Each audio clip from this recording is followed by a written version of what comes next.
اعوذ باللہ من الشیطان الرجیم بسم اللہ الرحمن الرحیم۔ السلام علیکم ناظرین، میں ہوں آپ کا ہوسٹ محمد عقیل اور ہمارے اس چینل میں آپ سب کو خوش آمدید۔ چلیے ناظرین شروع کرتے ہیں آج کی امیزنگ ویڈیو۔ ناظرین کرام، ایک لڑکے کا کہنا تھا کہ ہمارے دادا کا کچھ ہی سال پہلے انتقال ہوا تھا اور ہم ان کو دفنا کر جب ہی واپس آئے اور ہمارے دادا کو مرغیاں پالنے کا بہت ہی زیادہ شوق تھا۔ ہمارے گھر کی چھت کے اوپر انہوں نے ایک دربہ بنایا ہوا تھا جہاں پر ان کے پاس کچھ مرغیاں تھی اور ساتھ ہی میں انہوں نے ایک اپنا کمرہ بنوایا تھا جہاں پر وہ رہا کرتے تھے۔ تو ایک دن ہم اپنے گھر رات کے 9 بجے بیٹھے ہوئے تھے جو کہ پورا اندھیرا تھا، کیونکہ لوڈ شیڈنگ ہونے کی وجہ سے یعنی الیکٹریسٹی نہ ہونے کی وجہ سے پورے گھر میں اندھیرا چھایا ہوا تھا۔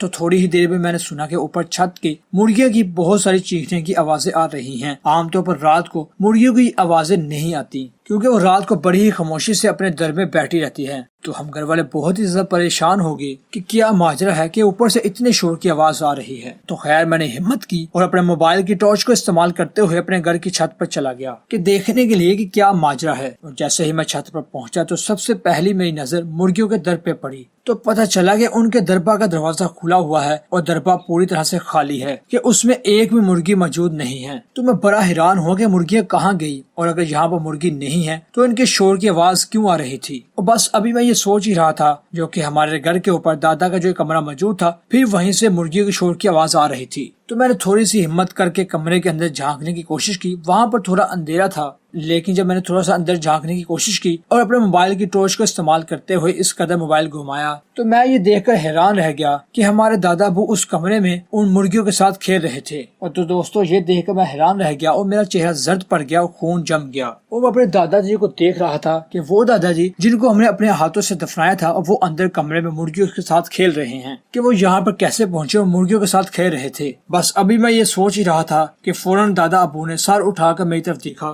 جیسے ہی انہوں نے میری طرف دیکھا تو میں ان کا چہرہ دیکھ کر حیران رہ گیا کیونکہ ان کا چہرہ ویسا نہیں تھا جیسا کہ میرے دادا کا تھا۔ ان کا چہرہ بالکل زرد پڑا ہوا تھا، چہرے پر بالکل بھی رونق نہیں تھی، چہرہ بہت ہی زیادہ خوفناک نظر آ رہا تھا۔ دوستو صرف میں 5 سیکنڈ ہی اس چہرے کو دیکھ پایا ہوں گا اور اس کے بعد مجھے کچھ بھی یاد نہیں۔ اس کے بعد میں بے ہوش ہو گیا اور پھر جب مجھے ہوش آیا تو میرے گھر والے میرے چاروں طرف کھڑے تھے۔ انہوں نے پوچھا کہ آخر کیا بات ہے کہ تم بے ہوش ہوئے پڑے تھے۔ تو جب میں نے ان کو پورا واقعہ بتایا تو وہ لوگ حیران ہو گئے اور انہوں نے بتایا کہ جب ہم اوپر آئے تو مرغیاں تو موجود تھی لیکن ہم نے دادا کو یا پھر کسی بھی انسان کو اس کمرے میں نہیں دیکھا۔ تم نے کیسے دیکھ لیا؟ تو یہ بات سن کر میں مزید ڈر گیا اور اس کے بعد میں نے اوپر جانا چھوڑ دیا اور اس قصے کو اب 1 سال ہو چکا ہے اور اس کے بعد سے لے کر اب تک میں آج تک چھت پر نہیں گیا۔ تو دوستو یہ تھی آج کی سٹوری۔ تو مجھے امید ہے کہ آپ کو یہ ویڈیو کافی پسند آئی ہوگی اور اگر آپ کے ساتھ بھی کوئی ایسا ہارر واقعہ پیش آیا ہو تو ہمیں کمنٹس باکس میں اپنی رائے کا اظہار کیجیے گا اور مکمل ہمیں اپنا واقعہ پیش کرنے کی کوشش کیجیے گا تاکہ ہم آپ کا واقعہ بھی ناظرین کے سامنے پیش کرنے کی کوشش کریں۔ اسی کے ساتھ ہمیں دیجیے اجازت، اپنا خیال رکھیے گا، اللہ حافظ۔